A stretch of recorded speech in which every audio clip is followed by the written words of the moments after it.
Ikiwa upo tayari kujiunga au kushiriki kwenye semina yetu ya tarehe 13 hadi tarehe 15 mwezi huu wa pili mwaka 2026, basi ninakukaribisha ujisajili. Jinsi ya kujisajili: utachukua namba unayoiona kwenye skrini yako, au kama unao namba yangu, kisha tuma neno nitashiriki au nitakuwepo au niunge kwenye grupu la semina.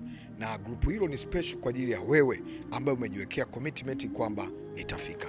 Kama utahudhuria kwa njia online, basi grupu hilo halikufai, lakini kama utahudhuria kwa njia ya kufika, grupu hilo litakufaa. Lengo la grupu hilo tujue idadi ya watu ambao tutakuwa nao ili tuweze kujiandaa namna ya kuwahudumia. Hivyo kama utahitaji kufika, ni vizuri kama utajisajili, na kama utakuja na mtu fulani au na watu fulani, utaweza kusema nitakuja na watu fulani, ili tuweze kujua idadi kamili ya wapendwa ambao tutakuwa nao kwenye semina hiyo. Kumbuka, semina hii ni ya vijana na ufungulivu.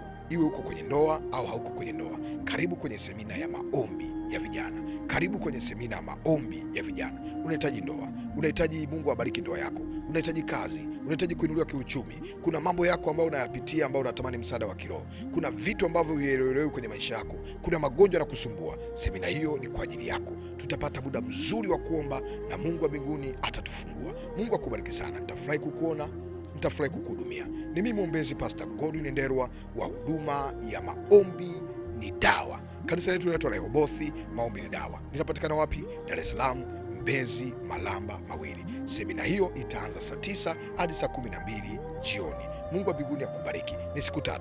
Ijumaa hii tarehe 13 hadi tarehe 15, yani Jumapili ya mwezi wa pili 2026. Mungu wa mbinguni akubariki.